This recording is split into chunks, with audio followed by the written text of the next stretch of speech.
Good day, McVeigh, and happy Friday. Good morning, boys and girls. Please stand to honor our flag. Here we go. I pledge allegiance to the flag of the United States of America and to the republic for which it stands, one nation, under God, indivisible, with liberty and justice for all. Boys and girls, you may be seated. Okay, let's go to our birthday book. Here we go. So, for today, happy birthday to Emmanuel Areola in our 3rd grade, Camilla Lucena in our 1st grade, Habiba Chowdhury in our 4th grade, and Madison Madia in our kindergarten. Tomorrow, happy birthday to Mr. Carlin. And on Sunday, happy birthday to Luca Rigo in our kindergarten. All right. So a couple of things, boys and girls. We are having our wellness walk next week. Make sure that you get your permission slip back so that you can participate. It'll be much different than we've had it in years past if you've been at McVeigh for a while, but at least we'll get to go outside and walk with our class and show our wellness for Red Ribbon Week. We also are having Unity Day that day, which is Wednesday the 21st. And so on Unity Day, we all come together and show how we can be upstanders, doing the right thing instead of bystanders while something happens that is not very good. And so that day we wear orange, and that's next Wednesday. So we're looking ahead to that. Now, lunch. Okay, today we have pizza, boar's head turkey and cheese sandwich, grilled cheese, and also bagel lunch. But again, if you want chocolate milk, you have to order it in the morning. And we're keeping a record of who ordered. So make sure, if you want it, you let your teacher know. And some of you might be even putting your own Post-it up on a board. We don't have the ability. We have no extra people to run all the way back to the cafeteria to get more food. So you have to make sure that you order what you want. Okay. Our lost and found. So some of you are wearing sweatshirts to school. That's excellent. Or a little jacket. Then you bring it outside and leave it there. When you leave your jacket here, we pick it up and we bring it to the lost and found. The lost and found is right outside the main office. It's right over there. There we put up a cool pole. That's where your sweatshirt or jacket is that you left outside. So if you lost something, please stop by and pick it up. Mom and Dad spent a lot of money on those cool clothes. Let's go pick it up. All right? Excellent. Now, the Get Smart show today is super cool because we've been building. So we had the project yesterday by Emily Cardali. Today we're going to Emma George, and then we have a follow-up with the Yorkins. And it's interesting how this is going to play out. Just listen. So this is by Emma George. I'm going to read the whole thing to you because she did a really nice job on this. So listen carefully. Surprise! What's that in your night sky? I love her title because it makes the reader want to read on. I don't know what is in my night sky. So she already hooked me in with her title. Okay. When you look up at the sky, what do you see? If you said the sun, moon, and stars, you're right. Right? That's true. We all see that. But did you know that you can also see planets in the night sky? If you look up at night, you can see Jupiter and Saturn, the 2 biggest planets in the solar system, right next to each other. When 2 planets meet up in our night sky, it's called a conjunction. Now, there's something else called a conjunction, and that's when two sentences meet each other with a single word. All right. We all know that it takes a year for the Earth to orbit, which means go around the sun. This is called a revolution. Did you know how long it takes for Jupiter and Saturn to orbit the sun?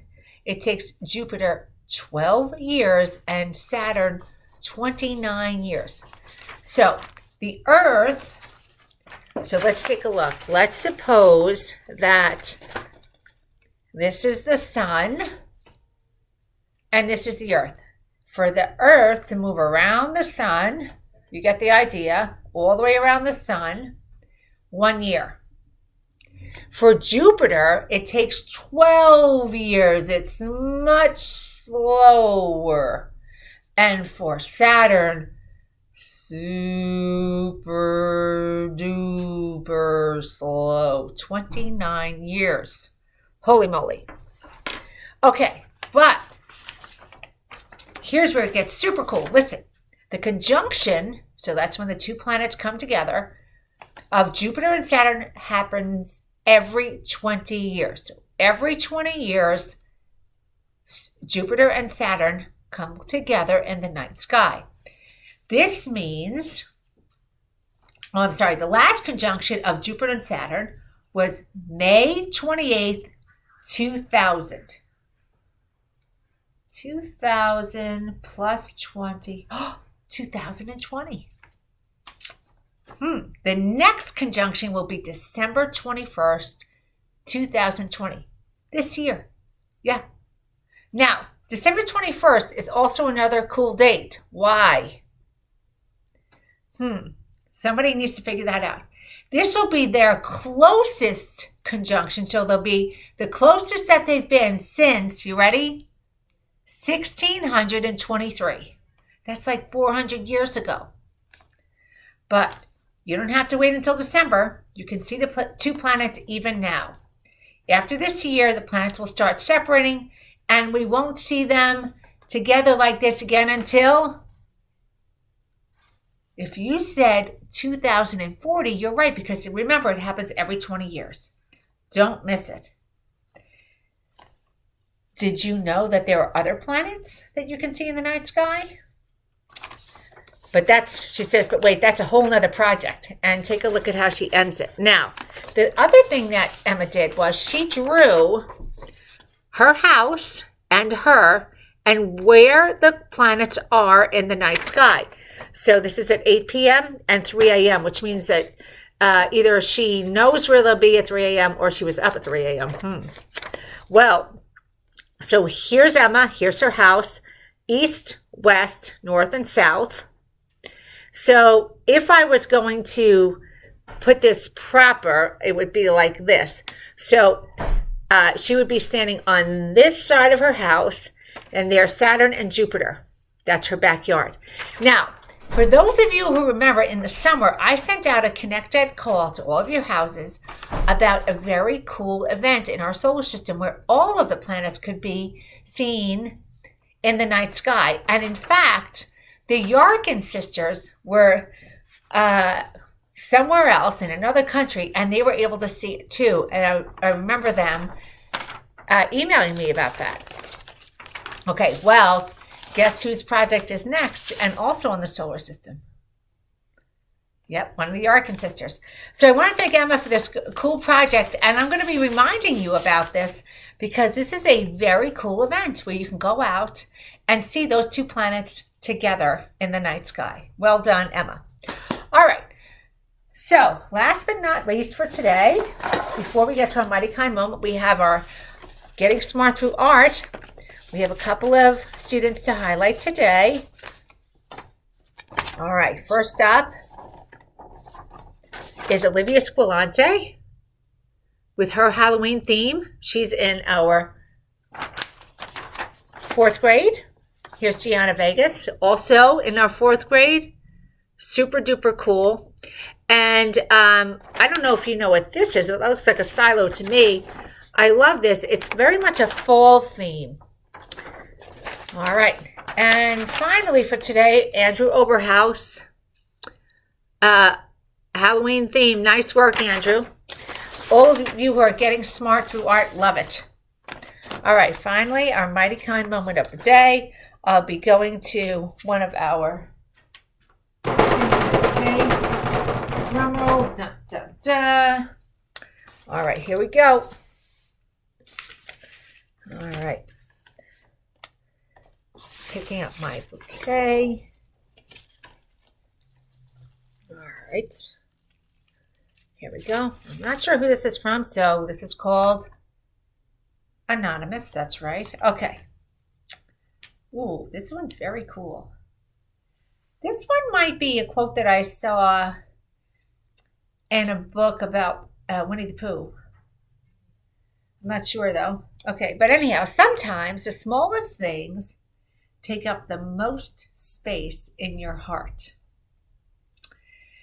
Yes. And that's the same thing about kindness. The smallest thing can mean so much to somebody. The smallest things can take up the most space in your heart. So you would think that if you have a huge mansion and a boat and a car, man, you are just going to be so happy. Turns out that's not true. Those are huge, huge things, but those aren't the things that make us happy. The things that make us happy are people and kindness and love and my friends. Those are things that are super, super little. So doing the tiniest little thing for somebody can make them feel so, so good for a very, very long time, perhaps forever. The smallest things make such a big difference. So see if you can do something small for somebody today and see what a big difference it makes for them. All right, I know you can. Why? Because you're a mighty mind. Not only that, you're a mighty kind mighty mind. And every day is a great day to get smart and be kind to both each other and the earth. Let's have a wonderful day.